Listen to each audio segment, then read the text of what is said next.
So where do you think most reps go wrong in the first 2 weeks, and what could they do to change to do better? I think reps get scared of like making those new connections and those new dials because it's a higher likelihood chance that there's going to be a no. It's a lot of confidence issues. They know the answers, they know how to do it, but then they don't feel like it's right. Cold calling is going to make you the best in terms of social skills. It's going to teach you the most social skills. I'm trying to help you, dude. Right. And help me help you. This whole segment here is dedicated on your first week working in the MCA space, business loans, whatever you want to call it. Words are fun. We're both kind of in it now. Like, you've been in it for a long, long time. I'm like kind of in it too. I'm like, great, this is really cool. I get to see people change, and I get to have a much wider picture, much more in-depth vision of what goes on and how to be better at it. So where do you think most reps go wrong in the first 2 weeks, and what could they do to change to do better? So I think you need to have just an insane amount of quantity, like an insane amount of volume. I think you need to have an optimistic attitude. They can hear you on the other end of the phone if you're upset. And then I think people forget how much future education you need, or continued education. And I don't mean like learn everything about SBAs, learn everything about term loans. Listen, you need 2 sentences about an SBA or a term loan to become a threat in a cold call. That's all you need. Mm-hmm. You need 2 sentences about credit repair. You need 2 sentences about bookkeeping. You do not need to become an expert. Mm-hmm. So I think reps traditionally, they'll start calling their follow-ups more than new dials. Mm-hmm. Don't do that, because your follow-ups are important. But if you follow up the same guy for 5 days in a row and he hasn't given you what you wanted, there's probably a reason for that. You probably need to start following with that person like maybe every 2 days or every 3 days. I think reps get scared of like making those new connections and those new dials because it's a higher likelihood chance that there's going to be a no or a bad conversation. At least with the follow-up, you know it's going to be pleasant. So they steer towards that pleasant feeling as opposed to steering towards that uncomfortable feeling of like getting those no's. And then back to the continued education. You have to educate yourself as to like emotional intelligence and why people want to buy what you have, and prop your value that way. I was just talking with Noah earlier today. He's like, it's just so crazy how inevitably needed this industry is. I'm like, exactly. Every single business owner, whether you're a business owner who's listening or you're a sales rep, every business owner is going to bed and waking up in the morning thinking about money, no matter what. They want what you have.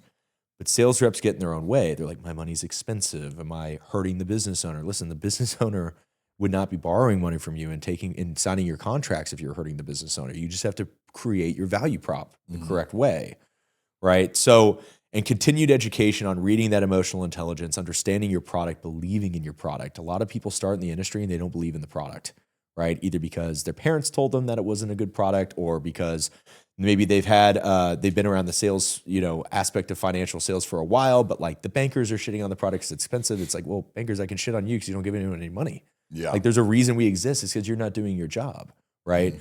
Or there's a stigma around the product just from whatever reason. That's all going away. It's gonna evaporate before your eyes for the next 5 years. So I know I went on a long-winded little rant there, but I think number one, fail as hard as you can with as much quantity as you can. Just fail. It's okay. Number two, you need continued education. And I don't mean go educate yourself about every product that's out there and all those little things that don't render revenue. What renders revenue? You getting more applications, you getting better qualified applications. Do continued education on sales. And then 3, don't just stick to your follow-ups. And I know that's a little controversial because like you obviously need to follow up with your follow-ups, but like don't get into this habit of only doing what feels comfortable to you.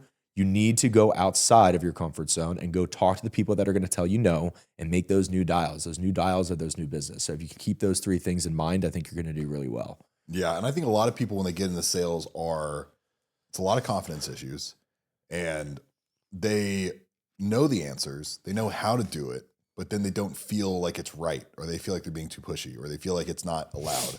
And it's a lot like life. You don't get the things you never ask for. You might lose 1, 2, maybe 3 out of every 10 clients from being too pushy, but think about how many more clients you're going to gain.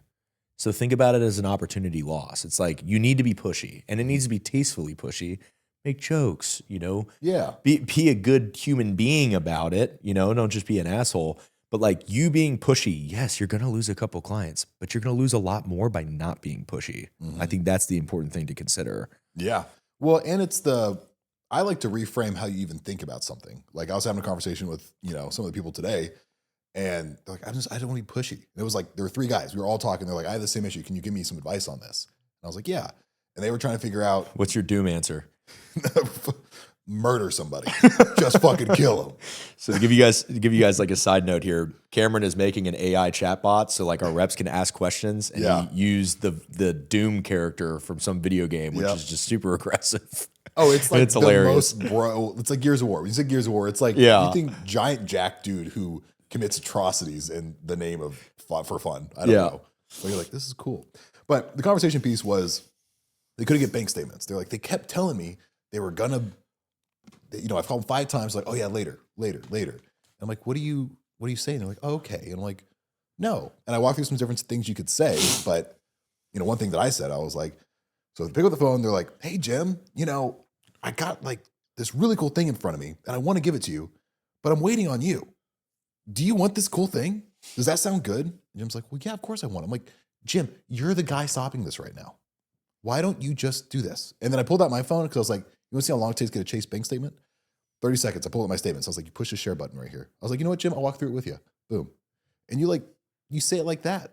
But it's not mean. It's not pushy. It's just, I'm trying to help you, dude. Right. And help me help you. I think the more you believe in the product and the more you truly believe you're about to help the business owner, the pushier you can be without feeling it, Because it's not being pushy. It's you doing your job, right? If someone says, I want to get skinny, but then they sit down and drink Diet Cokes and eat, McDonald's every day and don't go to the gym. Well, do you feel bad by telling them, hey, you're probably not going to get the results, but if you keep doing what you're doing, no, you're going to get in their face a little bit and be like, bro, you keep telling me that you want to get skinny, but you're not doing anything to help yourself there. Yeah. It's the exact same thing here. If you believe in the product, you're telling me you want to take your business to the next level. You're telling me the only way that you're going to get there is if you get a little bit of funding, and you're the only person getting in your own way of getting funding.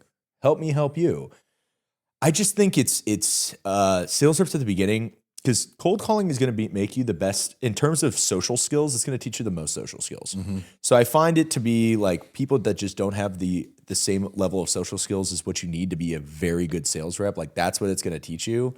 And, it's really just allowing your social insecurities to be highlighted when people don't want to do those types of things. Yeah. You've been in conversations where people just clearly aren't helping themselves and you feel like it's a necessity for you to step in and like try to help them out. Man, I do that all the time. All the time. I'm just like, dude, please help yourself. Like there's a mountain here. Let's climb it. Yeah. And I think that we've learned like, there's just certain levels of social skills that cold call. And I didn't have this right away. Like I really struggled with it at first. And I felt that I was being pushy. I was just like kid from Kentucky, still had a little accent going up to New York, and I'm hearing everyone scream on the phones and do all this crazy stuff. And one day I just looked down at my bank account and I said, you know what? Fuck it. I got to be pushy because what other option do I fucking have? And so I started being pushy, and maybe I pushed a couple clients away because I wasn't tastefully pushy. But then it just became like, it flowed. It wasn't me being pushy. It was me just being aggressively good at my fucking job. Yeah. But you got to try it. I think people they're worried about be pushy. And guess what? You lose one guy, great. You'll probably never talk to him again. It's a cold call. Like move on. Yeah. As long as you're trying your best to be tasteful and ethical and stuff like that. Yeah. And I think this can apply to every aspect of life of like, just be a pushier person in a tasteful way. Like if you want to have a certain standard for your life, be pushy. Be like, I'm not like your friends will go out and drink. I'm not. I'm going to do it like this. You know what? How about you go fucking join me? It's going to be great. You're pushy. It's aggressive, but it's nice. It's like, why don't we do this fun thing? Like, go fuck yourself. This will be awesome. Right. And you can kind of do that both of like, you're really angry and like super passionate about it, but it's like a passionate anger versus a like shy, I don't know. But typically the people who are more aggressive get what they want because they're the people asking for it. Right. You want to make new friends. Well, you just got to get out there. Like people that say they like don't feel comfortable on social media, I'm like, dude, your 500 followers don't give a fuck, dude. No. I mean, there's fucking 6 billion people on the planet? 7? I don't even know how many people are out there on the planet. Too fucking many. Does it really fucking matter, dude? Go fucking tell people what the hell you're doing. And it's the same thing with sales. It's like, go tell people what you're doing. Ask them if they think that this would make their life better. If so, they're the only ones getting their own way. And be, attack, right? Be on attack mode. You can just be tasteful. Yeah. Be tasteful. I think a great example, we were at Watcho Proper recently talking to the owner.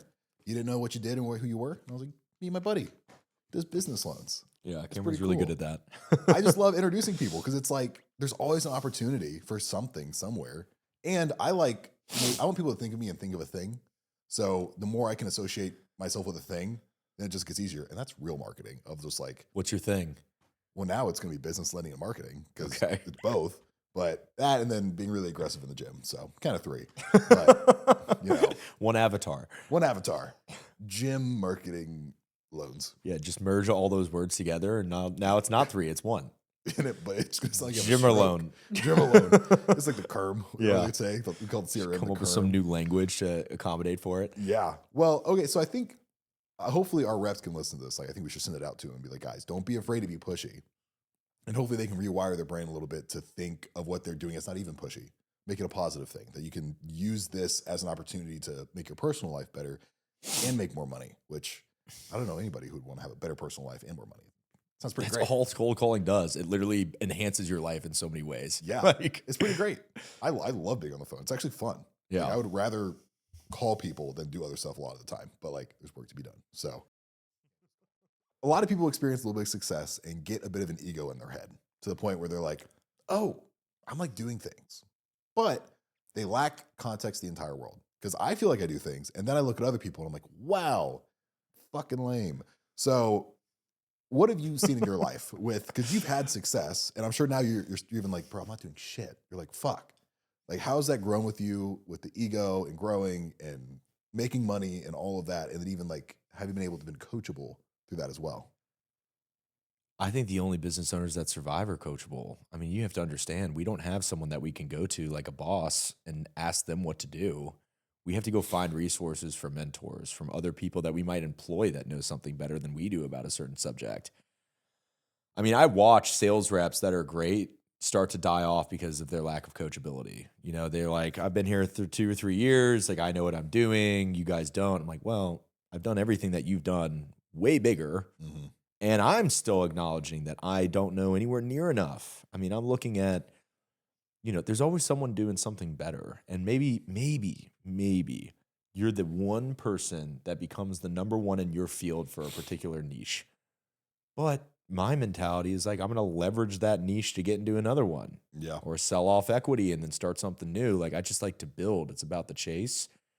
And there's always someone better than you, no matter what. And that's not a way of comparing yourself to others that should be daunting or self-defeating. It's just by saying, like, you're never going to know it all. I mean, AI has disrupted everything. You think every business owner has just like an A+ understanding of AI? Of course not. We're all literally actively learning right now, actively as we speak. Now there's different videos coming out with use Gemini for this and ChatGPT for that and Grok for this and Claude for that. There is so much learning to take place that for someone to think that they know it all, it's really makes, I mean, we have some people like this on the team and it's like, one, it kind of kills your culture. 2, it makes it hard for them to work with them. But more importantly, like, it makes us not want to like feed into them more. Like, you want to be coachable. You want to be someone that's always available to learn from your superiors. And in reality, just understand that there's so much more to go. So I think coachability is really important. I think ego is really interesting too. Cause like, I'm not shit.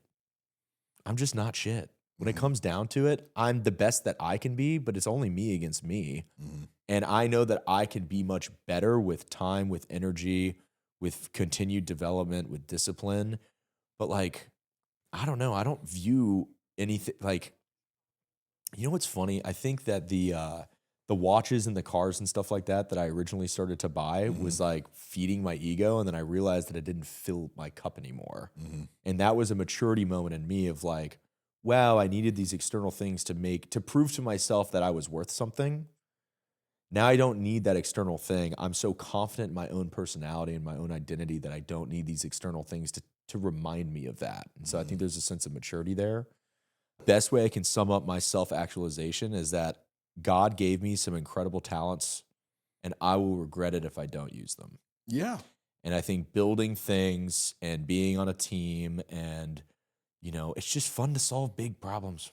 It's just really fun. And I think that the problems that I'm solving now are such a sliver of the problems that I'm going to solve as I continue to walk on this journey of life.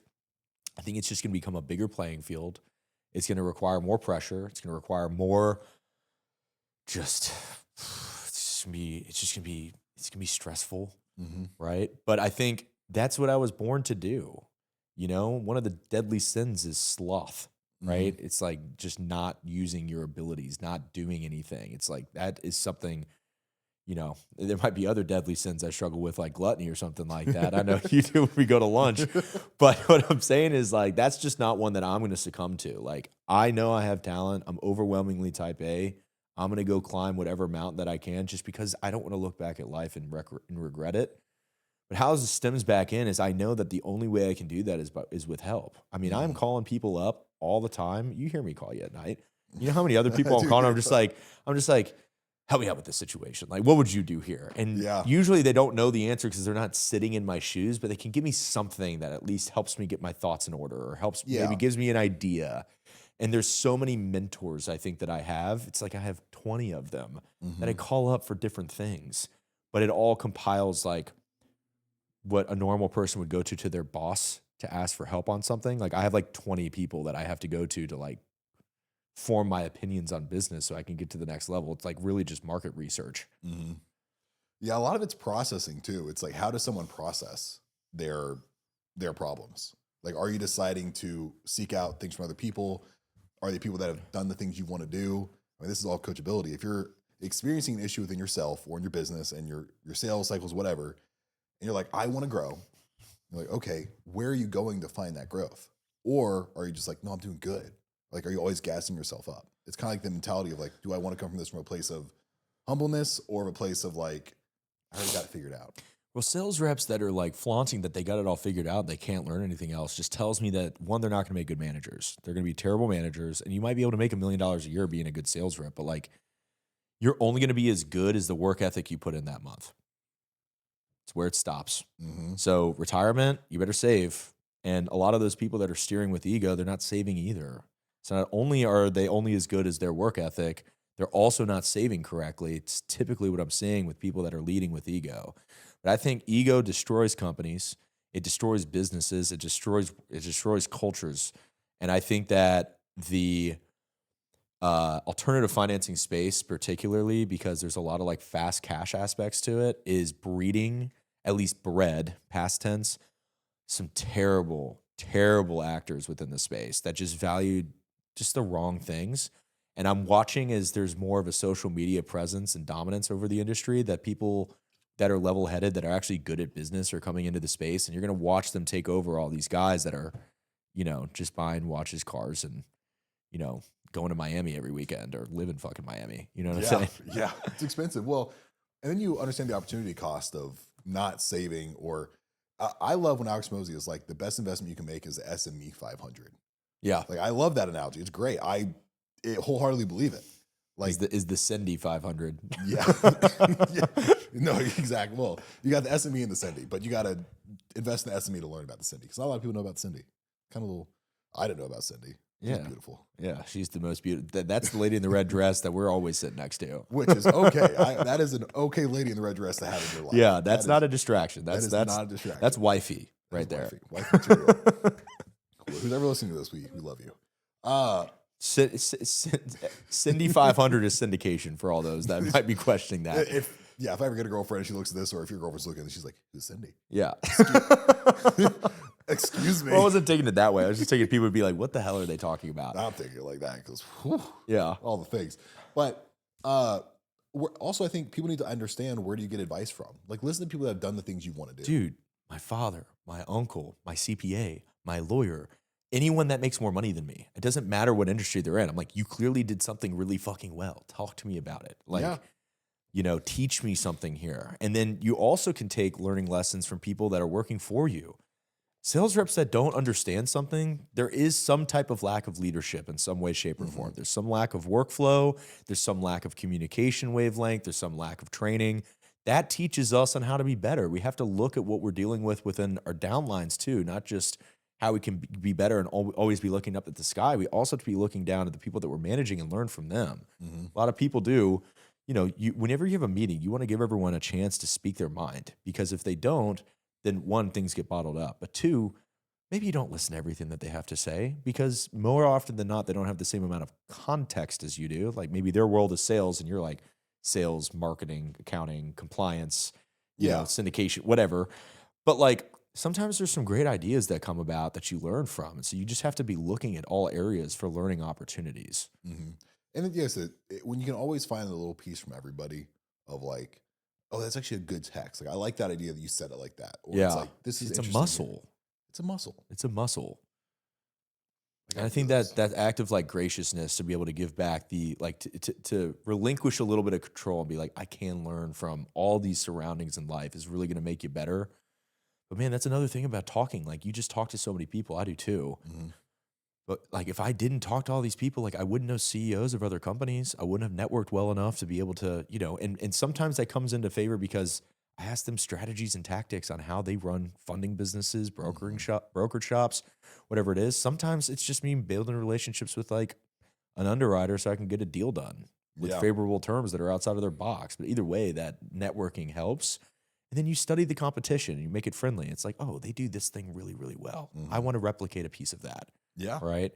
So there's like business models out there that I don't like and I have no interest in, but I'm like, you know what? They do culture super well. I want to have a little bit of piece of their, if I could have 15 to 20% more culture like them with my same business model, I think we'd be in a way better spot. Yeah. I mean, when I was modeling a marketing agency, there was another agency out there called PBL. They do like $800K a month. And I was like, fuck. And it's this 19-year-old girl who runs it. Yeah. I was pissed. I was like, fuck. And I was like, great.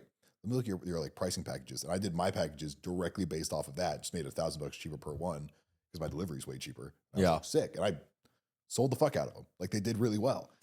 But you got to look at someone else doing better than you and not get jealous or be like, look at you and be like, oh no, let me like, this is exciting. I'm glad you're doing good. Let me learn. Yeah.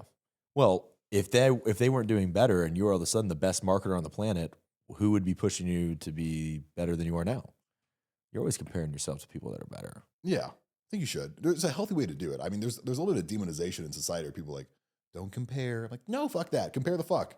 Yeah. So much. Well, it's like this self, like, oh, accept yourself. That's just the way you are. No, it's you like, suck. well, that's not how the human race progresses, right? We Yeah. need to race. The only reason that we were the first to the moon is because the Russians launched Sputnik, which is the first satellite. And so we're like, we're going to the fucking moon. Yeah. And all of a sudden the space race began. It's literally what they called it, the space race. But that aspect of competition is what pushed us to do that, right?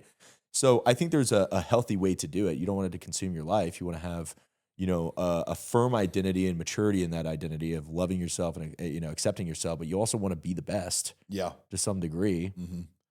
And a lot of the, even with culture and leadership and these things, you'll find that the way you talk to yourself is sometimes what you'll project talking to others. Yeah. So if you really don't like yourself or you're really angry all the time or like you have a lot of these issues, you'll project that to other people. Well, that's your best friend. You are your own best friend. Talk to them all fucking day. Yeah. All day long. There's someone talking to you in your head. It ain't God. Yeah. I mean, maybe here and there, but like it's mostly fucking you, like just talking to yourself, right?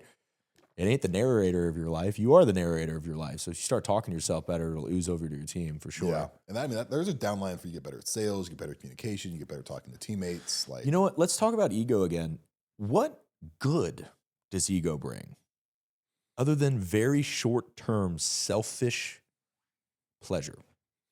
There's nothing good that comes from it. And so it's like, for those of you out there that might be like, oh, I'm good. I don't need to listen to this. I'm too good for this. Number one, you are your own problem. Like you're exactly who we're describing.